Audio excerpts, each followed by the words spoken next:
Hi, I'm Andy. Welcome to the A.D.K Rock and Metal channel. It's album review time, and today I'll be telling you about an album that's coming out on September the 20th, 2024, from a band called Lord of Shadows, and the album title is called Echoes of Yore.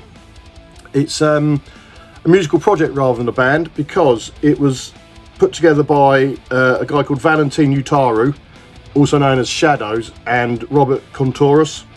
Now, Robert unfortunately died in 2020, but Shadows carried on the legacy of the band and carried on sort of producing music, and he drafted in his friend, a guitarist called Mike Lamb from the band Sojourner, and the vocalist of that band, Emilio Crespo, a drummer called Jakob Olsen, and also Mike Lamb's partner Heike Lagens, who's the vocalist in Draconium. But most prominently and sort of one that jumps out the page is Aaron Stainthorpe and My Dying Bride.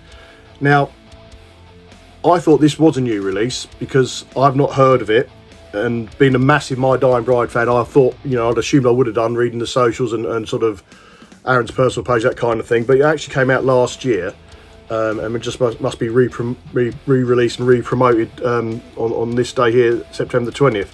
It's come through Muse Music Records, 7 tracks. Her Lips Were Poetry and Doom, Faith of Thy Beloved, At the End of Our Eclipse, She Was But an Echo of Yore, Through Memories I Gave Her Life, If the Tears Are Forgotten, and Your Blood Weighs Heavy. So they're all quite flamboyant, pretentious, My Dying Bride-esque, Cradle of Filth-esque sort of album titles, and some of the lyrics are a little... I'm using Alan Partridge phrase here, paraphrase Mr. Alan Partridge. I never thought I'd do that on a music review, but it's a bit gothic-y, a bit obvious. Some of the lyrics are just sort of plucked out the air and strung together. I've got an example, yeah. Tell the tales of forsaken shadows, and through your tears I saw angels fall into slumber's chalice. Now, if that was written by Aaron Stainthorpe, I mean, he actually speaks that in one of the songs. We'd all be raving about it. In fact, if this came out 25 years ago, we'd all be raving about it. But it's a little... They've taken lots of influences from lots of different bands, like Sins of Thy Beloved, particularly in the female vocals and the sort of the format of the songs. Swallow the Sun, Aeonian Sorrow as well, when they go a bit slower and a bit more funeral doom. But I mean, it's a very enjoyable album. Let me give you some other pointers from it. Yeah, there's good use of strings and piano. The riffs are sometimes sort of low and then indiscernible in the mix, but sometimes they're big and bold. But they're not particularly intricate. Very sort of rhythmic, with perhaps the piano or the keyboards sort of taking the melody. But there's a good interplay between all the vocalists. Heike hasn't got the range and power of, say, Liv Christine Espenez. I can't differentiate between Emilio Crespo and Shadows himself, but obviously Aaron Stainthorpe is very, very distinctive.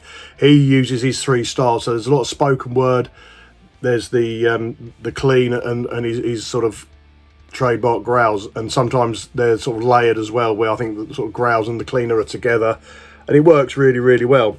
I mean, when the album started, because I didn't know Aaron was involved in it, my first thoughts, wow, this guy is doing a really good impression of Aaron Stainthorpe with a bit of Raymond Rahonyi, if that's the right pronunciation, from Theatre of Tragedy. There's another band who influenced this particular one as well.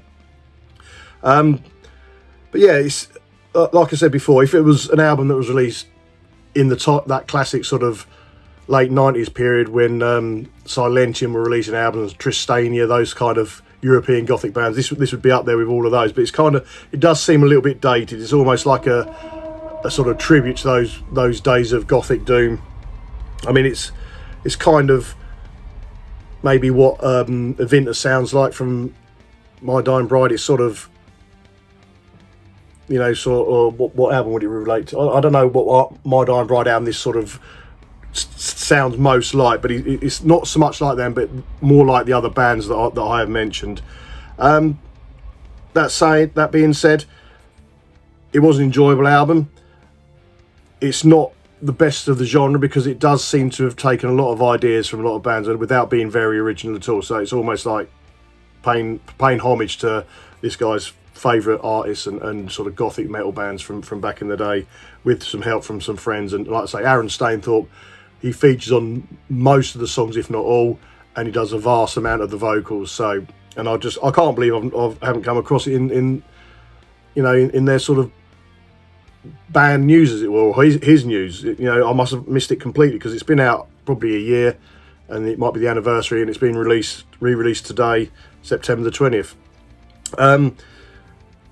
If this album or this band was on an ADK gig, I would rate them as main support. That's kind of 3 out of 4, 3 stars out of 4 on our rating system. So it's a good album. It's one I will go back to. It would just need to be slightly less cliched in the lyrics and song titles, a little bit more original in the music, and perhaps drafting a better, no offence, female vocalist to sort of just contrast between the other guys, because there's a lot going on. But I'd recommend it certainly if you're a My Dying Bride fan, because Aaron does feature a lot on this album. So yeah, that's all I've got to say on that one. It's Lords of Shadows, Echoes of Yore, out September the 20th. Thanks very much. If you've enjoyed the video, please like and share and subscribe to the channel, and I'll see you on another album review or another reaction video, or even some local show analysis from me and the rest of the boys in the team. So thank you very much for that. See you on another video very soon. Bye bye.